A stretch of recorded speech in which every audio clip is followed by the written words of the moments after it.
Assalamualaikum warahmatullahi wabarakatuh. Kami dari kelompok 9 akan mempresentasikan hasil kerja kelompok kami yang berjudul Keterlibatan Amerika Serikat di konflik China dan Taiwan. Jadi, artikel ini bertujuan untuk menjelaskan tentang bagaimana sudut pandang Amerika Serikat terhadap ketegangan yang terjadi antara Tiongkok dan Taiwan sejak pemerintahan Richard Nixon sampai pemerintahan Joe Biden. Selain itu, artikel ini ditulis untuk mengetahui bagaimana aliansi antara Amerika Serikat dan Taiwan untuk menghadapi kebijakan One China Policy. Next. Jadi kelompok kami beranggotakan 4 orang, yaitu Kevin Yulanabi, NIM 273, saya sendiri, juga Satriano Tama, NIM 275, selanjutnya ada Ahmad Ferali Lalahi, NIM 281, dan terakhir ada Ahmad Tinto Mahendra Tama, NIM 299. Next. Bagian pendalaman akan saya jelaskan sendiri. Jadi seperti yang kita ketahui sebelumnya, ketegangan Cina dan Taiwan masih berlanjut hingga sekarang, di mana Partai Komunis Cina ingin mengambil alih kekuasaan pemerintah Cina yang saat itu dipimpin oleh Kuomintang. Menyadari akan hal itu, akhirnya Kuomintang membuat tindakan yang bertujuan untuk menyingkirkan Partai Komunis Cina. Namun upaya Kuomintang dalam rangka mengusir Partai Komunis tersebut harus gagal, dan akhirnya Kuomintang harus melarikan diri ke Taiwan dan meneruskan kepemimpinannya sendiri di sana. Setelah kejadian itu, Taiwan mengalami perkembangan dalam perekonomian, yaitu menjadi lebih modern, dan pada tahun 1950 akhirnya Taiwan resmi menjadi sekutu Amerika Serikat. Dan pada kala itu Amerika Serikat sedang mengalami peperangan dengan Cina di wilayah Korea. Setelah menjalin hubungan diplomasi dengan Amerika Serikat, Cina memberikan respon dengan hubungan diplomasi antara Amerika Serikat dan Taiwan. Itu merupakan sebuah perjanjian yang diatur oleh Amerika Serikat untuk memisahkan Taiwan dari Cina. Nah, terjadinya intervensi Amerika Serikat pada tahun tersebut menimbulkan efek yang memperparah disintegrasi itu dengan bantuan Amerika Serikat. Pemerintahan nasionalis mulai mengembangkan sistem demokrasi dan perekonomian di Taiwan. Sedangkan Cina dengan pertumbuhan ekonomi yang melambat dan bertahan dengan sistem komunisnya. Saat itu juga Taiwan mengalami perkembangan ekonomi yang pesat, yang akhirnya menjadikan negara mereka lebih demokratis. Next.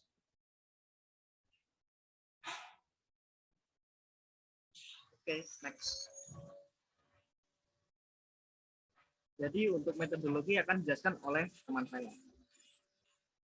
Silakan. Metodologi yang digunakan dalam penelitian ini merupakan penelitian deskriptif dengan menggunakan pendekatan kualitatif.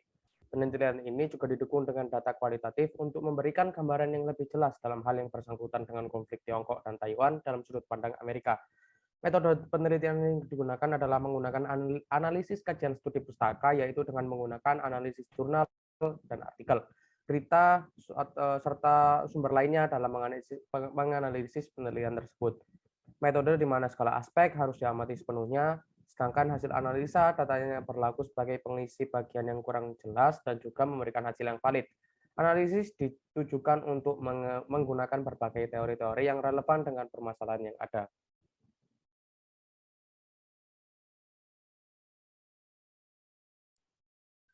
Baik, terima kasih. Untuk bagian analisa akan dijelaskan oleh teman saya. Persilakan. Bagaimana tanggapan Amerika Serikat tentang konflik antara Tiongkok dan Taiwan? Dibutuhkan analisa dengan mengetahui bagaimana tindakan atau langkah terhadap adanya One China Policy dibuat oleh Tiongkok. Salah satu tanggapan Amerika Serikat terhadap konflik yang ada di antara China dan Taiwan sendiri ini adalah dengan adanya perjanjian yang bersifat dengan Mutual Defense Treaty atau perjanjian yang berhubungan dengan pertahanan, yang dimana perjanjian ini dilakukan Amerika Serikat untuk melindungi Taiwan dalam bidang militer dari serangan luar termasuk Tiongkok. Next, Mbak. Baik, terima kasih. Jadi materi pertama yaitu tanggapan Presiden Amerika Serikat dalam menyikapi One China Policy. Next. Jadi usaha pemerintah Cina untuk menyatukan Taiwan dengan Cina menggunakan kebijakan One China Policy harus gagal.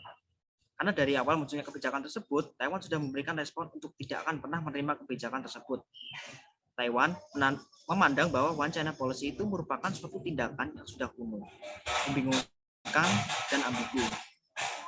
Karena pada saat itu, Taiwan sedang mengalami perkembangan transisi pergantian rezim dan pemerintahan yang menuju ke arah yang lebih demokratis. Amerika Serikat menyikapi kebijakan One China Policy dengan hal yang berbeda-beda. Amerika Serikat juga sering mengubah kebijakan dan pernyataan yang mereka buat terhadap One China Policy di setiap masa pemerintahan presidennya. Setiap terjadinya perubahan kebijakan dan pernyataan yang dilakukan oleh Presiden Amerika Serikat tentu saja akan mencakup kepentingan Amerika Serikat, baik itu dalam hal ekonomi, keamanan, maupun demokrasi.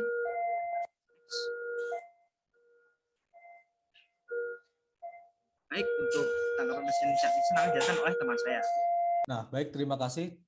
Tanggapan Presiden Richard Nixon terhadap One China Policy. Nah, Presiden Richard Nixon ini memberikan tanggapan dengan cara membuat pertemuan rahasia antara Perdana Menteri Amerika yaitu Henry Kissinger dan Perdana Menteri China yaitu Zhou Enlai. Di mana pada pertemuan itu Presiden Richard Nixon itu ingin menjalin hubungan diplomasi yang baik dengan China. Jadi kita bisa mengatakan bahwa pada era kepemimpinannya Presiden Richard Nixon ini mereka itu lebih condong dan setuju dengan kebijakan One China Policy. Dan akhirnya pada tanggal 22 Februari tahun 1972, Presiden Richard Nixon itu membuat five principles atau yang dikenal dengan 5 prinsip. Nah, ini tuh ditujukan sebagai bukti bahwa Amerika ini setuju dengan kebijakan Cina kebijakan Cina yaitu One China Policy, di mana 5 prinsip itu menjelaskan bahwa yang pertama bahwa Cina itu hanya ada satu dan Taiwan merupakan bagian dari Cina. Yang kedua, Amerika tidak akan mendukung kemerdekaan Taiwan. Yang ketiga, Amerika akan berusaha mempengaruhi Jepang agar berada di posisi yang sama yaitu tidak mendukung Taiwan merdeka. Keempat, Amerika hanya akan mendukung Taiwan dalam resolusi perdamaian, tetapi tidak akan memberikan dukungan terhadap persenjataan, dan dukungan persenjataan itu akan dipindahkan ke Cina daratan atau Tiongkok. Yang kelima, Presiden Amerika Richard Nixon itu akan menjalin hubungan normalisasi dengan Cina. Next.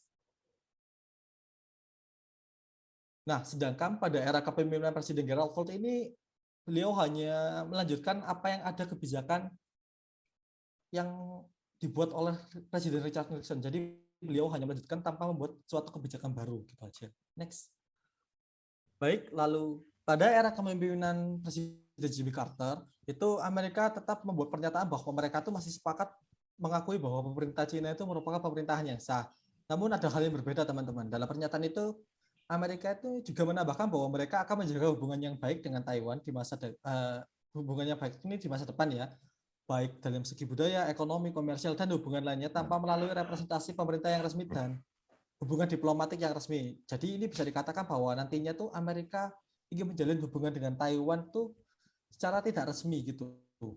Nah, pada tanggal 10 April tahun 1979, Amerika itu akhirnya membuat perjanjian baru dengan Taiwan yaitu yang dinamakan dengan Taiwan Relation Act atau disingkat dengan TRA gitu, yang ditandatangani oleh Presiden Jimmy Carter itu sendiri.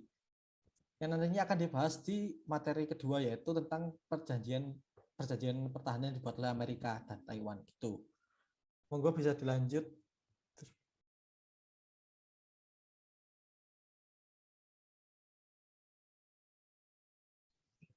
Baik, untuk tanggapan pemerintahan Presiden Ronald Reagan akan saya jelaskan. Jadi setelah Reagan menjadi presiden, tepatnya pada tahun 1981, hubungan Amerika Serikat Taiwan mulai kehilangan spotlight. Sebab Amerika Serikat lebih memfokuskan pada hubungan mereka ke Cina. Reagan mengirim pesan ke Cina, menunjukkan bahwa tidak akan ada perubahan dalam kebijakan Amerika Serikat Cina. Setahun setelahnya, peristiwa di mana liputan pers yang menganggap negatif kebijakan Cina tersebut membuat Reagan mengubah kebijakan Cinanya, tepatnya pada tahun 1982 di tengah situasi buruknya Amerika Serikat dan Cina.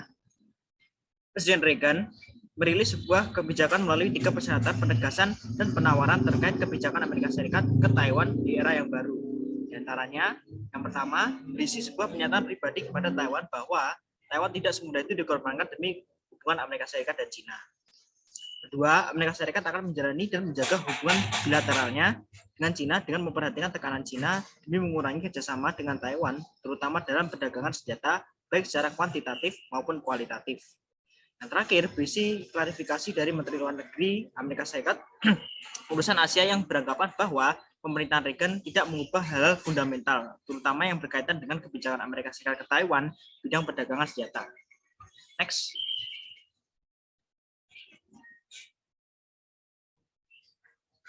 Itu tanggapan Presiden George W. Bush.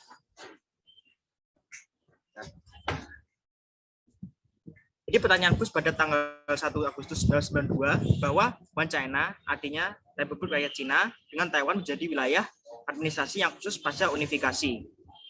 Dan dalam 18 bulan pertama, pemerintahan Bush menolak three no's atau 3 larangan Clinton, yaitu mengizinkan pejabat di kedua belah pihak untuk saling mengunjungi gedung, mengibarkan bendera nasional mereka, dan mengizinkan para pemimpin Taiwan untuk melakukan kunjungan transit yang lebih lama, termasuk pidato di wilayah Amerika Serikat. Kebuntuan Cina-Taiwan sekarang didefinisikan dalam istilah strategic clarity. Seperti yang dijanjikan Bush dalam satu konferensi pers pertamanya bahwa Amerika Serikat akan melakukan apapun yang diperlakukan untuk mempertahankan Taiwan jika terjadi invasi Cina. Selanjutnya diteruskan oleh juru bicara pemerintah sebagai apapun yang diperlakukan untuk membantu Taiwan mempertahankan diri. Membawa pernyataan itu kembali sesuai dengan Taiwan Relation Act atau TRA dan dengan kebijakan sebelumnya. Next. Selanjutnya tanggapan Presiden Bill Clinton. Bill Clinton menjadi Presiden Amerika Serikat pertama yang secara terbuka mengumumkan kebijakan three no's yang seperti saya jelaskan sebelumnya terhadap Taiwan yang didorong oleh Tiongkok.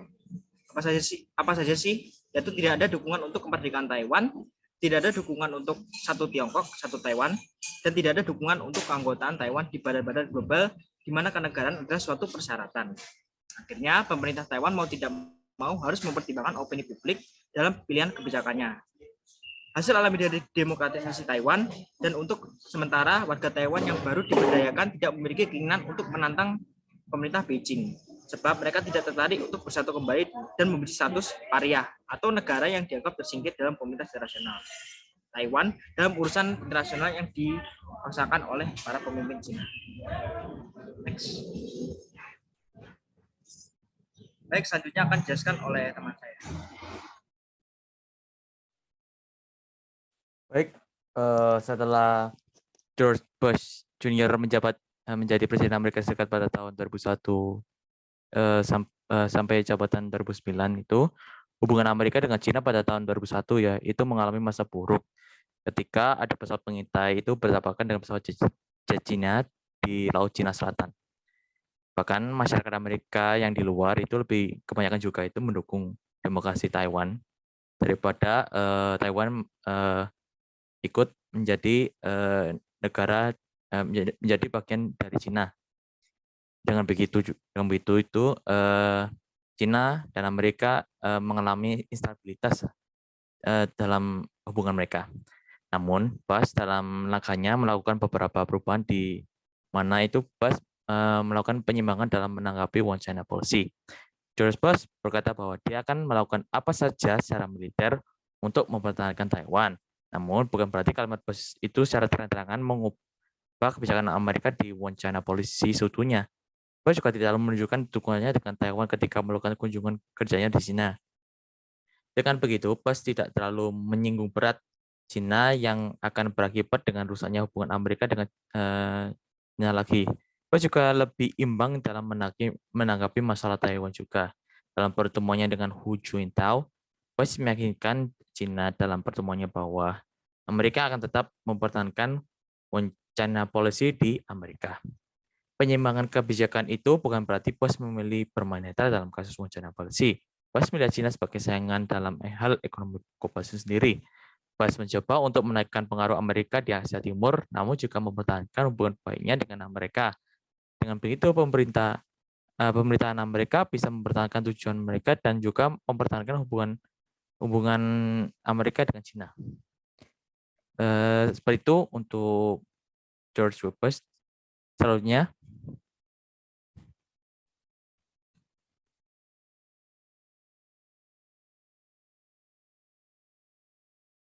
baik, untuk materi selanjutnya akan diterangkan oleh teman saya.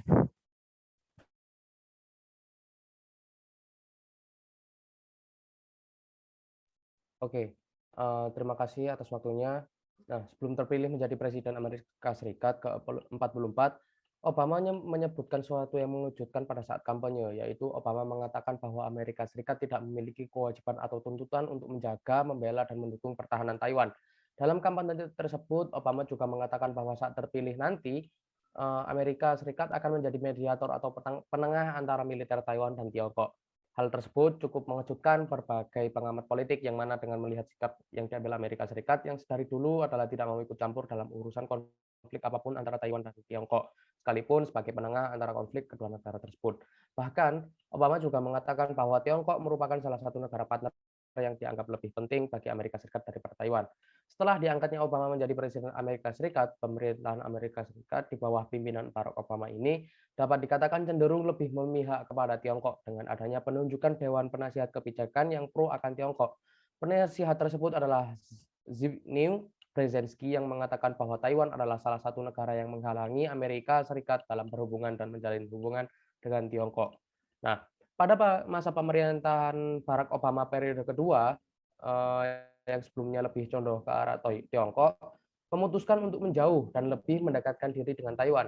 Hubungan kedekatan antara Amerika Serikat dan Taiwan ini dapat dilihat dengan adanya penandatanganan kebijakan yang mana kebijakan ini dilakukan oleh Amerika Serikat untuk mendukung Taiwan untuk bergabung dengan International Civil Aviation Organization. Selain itu, Amerika Serikat juga mendukung Taiwan untuk bergabung dengan Trans-Pacific Partnership Agreement, dan Amerika Serikat juga meningkatkan hubungannya dengan Taiwan dengan cara memperlakukan perdagangan bebas di antara keduanya. Nah, tindakan Barack Obama ini pada periode kedua dilakukan karena Amerika Serikat ingin mempertahankan pengaruhnya terhadap negara di kawasan Asia Pasifik. Amerika Serikat telah menyadari bahwa Tiongkok akan menyaingi dan bahkan menyingkirkan pengaruh Amerika Serikat jika tidak dilakukan tindakan apapun. Tindakan yang diambil Amerika Serikat sendiri untuk tetap mempertahankan pengaruhnya terhadap negara Asia Pasifik adalah membuat aliansi yang terdiri dari Amerika Serikat, Jepang, India, Korea Selatan, dan Taiwan. Next.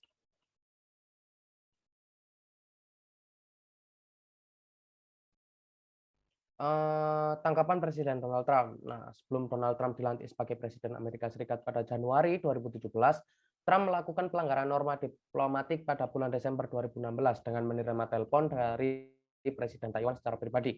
Trump mengatakan bahwa tidak ada alasan bagi Beijing atau Tiongkok untuk memberikan konsesi terhadap Taiwan setelah adanya pembicaraan antara kedua pemimpin negara ini. Donald Trump yang telah dilantik menjadi presiden pada Januari 2017 mendapatkan pengaduan dari Tiongkok untuk membalas panggilan telepon yang dilakukan oleh Taiwan. Dengan adanya pembicaraan antara presiden terpilih dari Amerika Serikat yang sebelumnya, tidak ada presiden dari Amerika Serikat yang melakukan pembicaraan secara langsung dengan presiden Taiwan. Hal tersebut menyebabkan Tiongkok merasa khawatir akan adanya perjanjian atau kesepakatan antara Amerika Serikat dan Taiwan yang akan merugikan Tiongkok meskipun Amerika Serikat adalah sekutu utama militer dari Taiwan. Dengan apa yang dilakukan oleh Trump ini, tidak ada alasan bagi Tiongkok untuk memberikan konsesi kepada Taiwan telah menjadi sebuah indikator bahwa Amerika Serikat memiliki kemungkinan untuk tidak mendukung kebijakan One China Policy. Next. Tanggapan Presiden Joe Biden. Joe Biden telah mengadakan pertemuan puncak dengan kepala negara dari Tiongkok yaitu Xi Jinping pada 16 November 2021 lalu. Dalam pertemuan yang dilakukan secara virtual ini, Joe Biden membahas tentang isu-isu yang sedang hangat dari masing-masing negara. Dalam pertemuan tersebut, juga Joe Biden menyinggung masalah One China Policy, yang mana hal tersebut berkaitan dengan Taiwan sebagai salah satu aliansi militer Amerika Serikat. Joe Biden menegaskan kembali dalam pertemuan virtual tersebut bahwa Amerika Serikat akan menindak tegas Tiongkok jika menyerang Taiwan. Xi Jinping juga menanggapi apa yang dikatakan oleh Joe Biden tersebut dalam pertemuan bahwa Tiongkok akan menindak tegas bagi pasukan kemerdekaan Taiwan yang melintasi garis merah antara Tiongkok dan Taiwan. Xi Jinping juga memperingatkan Biden bahwa jika Amerika Serikat dukungan Amerika Serikat terhadap Taiwan ini dapat menyulut api yang bisa membara kapan saja. Terima kasih. Saya kembalikan ke moderator.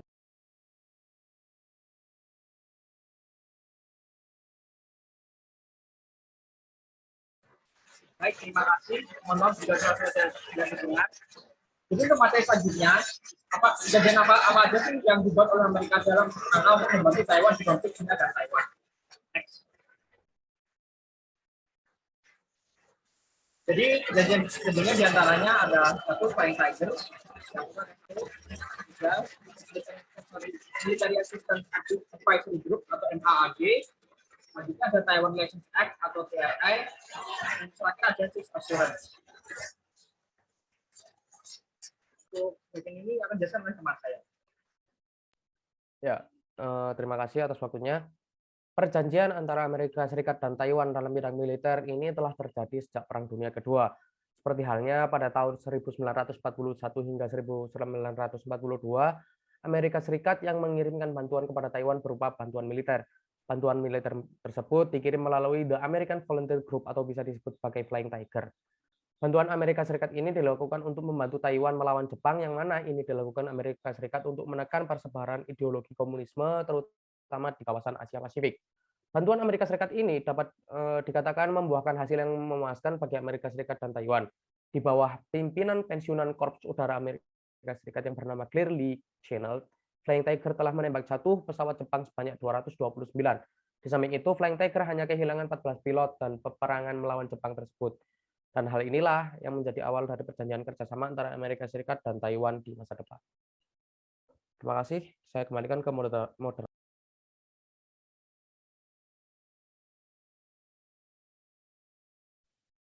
Baik, di sini saya akan menjelaskan tentang Sino-American Cooperative Operations. SACO dulunya itu merupakan organisasi pada Perang Dunia Kedua. Pada tahun 1942, itu Komandan Milton M. Miles dari Angkatan Laut Amerika datang ke Chongqing untuk menjalani kerjasama dengan Letnan Jenderal Daly. Nah, setelah terjadinya peristiwa Pearl Harbor, Laksamana Ernest J. King pada saat itu memberikan emas untuk pergi ke Cina dalam misi rahasia untuk membentuk sebuah kerjasama antara Amerika dan Cina yang bertujuan untuk mendapatkan informasi intelijen Cina, dan sebagai gantinya Cina mendapatkan persediaan dari Amerika dan pelatihan militer mereka juga. Setelah 4 bulan melakukan negosiasi dan menunggu persetujuan dari pemimpin kedua belah pihak, akhirnya pada tanggal 15 April 1943, SACO disetujui oleh Presiden Franklin D. Roosevelt dan Jenderal Chiang Kai-shek di dalam sebuah artikel yang ditandatangani di Washington, yang akhirnya bernama Sino-American Cooperative Organization. Sebelum menyerahnya Jepang pada Perang Pasifik pada tahun 1945, SACO digunakan untuk melakukan operasi gerilya dan intelijensi untuk menyerang Jepang pada Perang Pasifik. Bisa dibilang, SACO punya andil besar dalam kemenangan Perang Pasifik Amerika. Cina dan Amerika itu setelah Jepang kalah, mengurangi pasukan mereka. Setelah itu, Miles juga pergi dari Cina dikarenakan trauma perang sendiri yang dideritanya. Setelah Miles tidak bisa kembali ke Cina dikarenakan penyakitnya, SACO akhirnya dibubarkan pada tahun 1946. Baik, itu untuk SACO. Selanjutnya.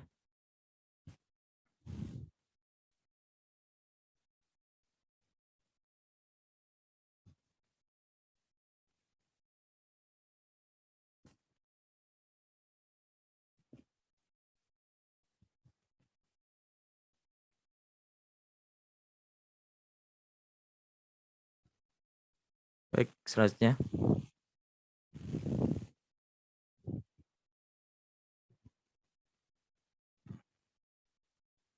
Cina.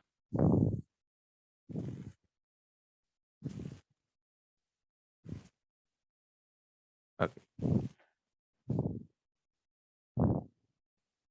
Baik, Mutual Defense Treaty atau dikenal dengan Military Assistance Advisory Group atau MAAG untuk singkatannya, itu adalah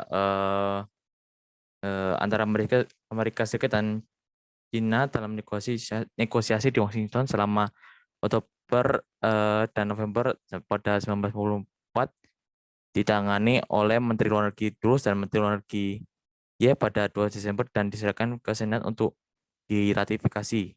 Pada 1 November 1954 dan 10 Januari 1955, armada pesawat komunis membombardir Taiwan pada 18 Januari. Sebanyak 4.000 tentara komunis merebut Pulau Ichiang di lepas darat dan 200 mil utara Taiwan. Pada tanggal 24 Januari, Presiden Eisenhower meminta dari Kongres Resolusi Amerika bersama yang memberi wewenang kepada Presiden untuk mempekerjakan pasukan Amerika Serikat untuk membela Taiwan dan juga kepulauan lepas pantai jika dalam penilaiannya serangan terhadap mereka terkait dengan serangan terhadap Taiwan sendiri. Resolusi formasi ini disahkan Senat dengan perbandingan 410 banding 3 pada 5 Januari. Dan Senat dengan perbandingannya senatornya dengan perbandingannya 83 banding 3 pada 28 Januari. Senat menyatakan ratifikasi perjanjian pertahanan bersama pada 9 Februari. Selama minggu itu Armada ke-7 Amerika Serikat mengevakuasi kaum nasionalis dari Tasin yang kemudian diduduki oleh komunis. Krisis selat berlangsung hingga 22 Mei ketika senjata informal berlaku sepanjang periode ketegangan. Beberapa cemas dilakukan di dalam pemerintahan mengenai apakah kaum nasionalis dapat mempertahankan diri mereka sendiri tanpa intervensi dan apakah harus menggunakan senjata nuklir untuk melawan lapangan udara Cina Merah. Baik, ya itu saja untuk MAG. Baik.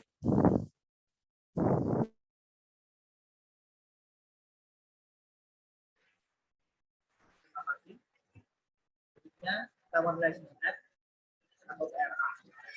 Taiwan Relations Act atau TRA disahkan oleh Kongres Amerika Serikat pada 19 April tahun 2017.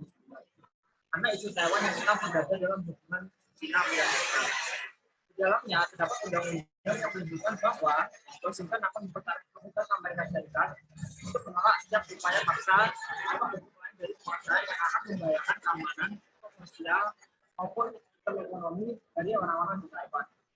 Kebijakan inilah yang merumuskan dan akan membuat kompleks situasi isu Taiwan untuk satu sisi Amerika Serikat mengakui wacana policy itu sesuai dengan high conflict.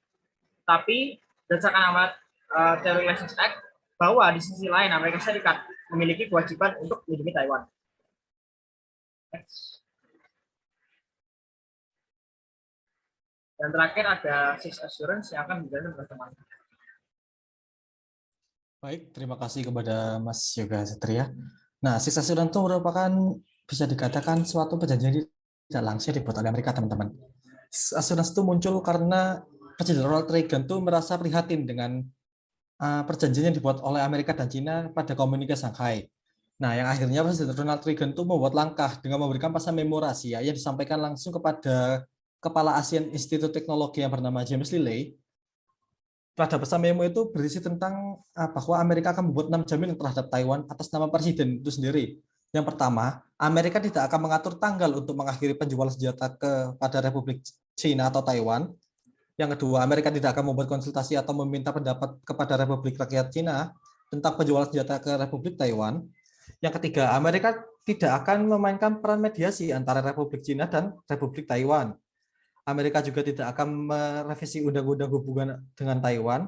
Dan yang kelima, Amerika tidak akan melakukan perubahan atas kedaulatan Republik Cina atau Tiongkok. Dan keenam, yang terakhir, Amerika tidak akan memberikan tekanan kepada Republik Tiongkok untuk melakukan negosiasi dengan Republik Rakyat Cina. Tuh. Baik, sudah selesai. Bisa di next ke kesimpulan.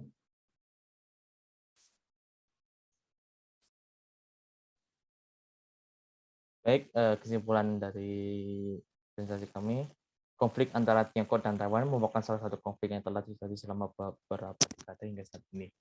Keinginan Tiongkok yang menjadikan Taiwan menjadi bagian penuh dari Tiongkok, atau yang disebut sebagai kebijakan China Policy, menjadi salah satu alasan utama mereka berseteru. Hal tersebut dilakukan Tiongkok karena menganggap Taiwan membentuk beberapa perjanjian dengan Taiwan yang bertujuan untuk membantu Taiwan dalam mempertahankan kedaulatannya, seperti perjanjian Flying Tigers yang dibuat pada tahun 1941 dengan tujuan untuk menjaga Taiwan dari serangan Jepang serta untuk menekankan penyebaran ideologi komunisme. Setelah itu ada perjanjian Sino-American Cooperative Operation atau SACO yang tujuannya sama seperti Flying Tigers, yaitu untuk melawan Jepang. Dari sistem berjuang untuk melawan komunis pada tahun 1954. Lalu ada perjanjian TRA atau Taiwan Relations Act yang merupakan bentuk dari sebuah kebijakan yang membahas penjualan senjata Amerika ke Taiwan untuk bertujuan agar Taiwan bisa melakukan pertahanan mandiri jika terjadi serangan yang dilakukan oleh RRC. Tak lama setelah itu muncullah Six Assurance yang lebih dikenal dengan 6 jaminan Amerika terhadap Taiwan, merupakan sebuah bentuk dari perjanjian tidak langsung antara Amerika Serikat dan Taiwan. Dari hal yang telah disebutkan di atas dapat dilihat bahwa peran Amerika Serikat dalam konflik antara Tiongkok dan Taiwan itu berpengaruh sangat besar. Baik, kembali ke moderator. Baik, di sini ada poin penting. Kenapa sih alasan kita mengangkat topik ini sebagai isu yang diangkat jadi jurnal ya? Jadi karena dalam isu ini menyangkut politik di dalam konflik Cina dan Taiwan ini menyangkut isu konflik internasional yang nantinya jika Taiwan itu menjadi satu dengan Cina, maka itu akan sangat berpengaruh bagi Amerika karena nanti pengaruh Amerika dalam Asia Pasifik itu akan sangat-sangat berkurang. Dan juga Cina akan memiliki potensi yang sangat besar untuk menyebarkan pengaruhnya di wilayah Asia Pasifik. Terlebih lagi jika kita mendalami lebih dalam, di situ terjadi polemik yang sangat ribet antara Amerika dan Cina serta Taiwan, di mana Amerika terkesan lebih labil karena kita mengetahui bahwa beberapa presidennya itu ada yang lebih condong ke arah Cina dan juga lebih condong ke arah Taiwan. Jadi gitu aja statement saya. Terima kasih teman-teman. Assalamualaikum warahmatullahi wabarakatuh.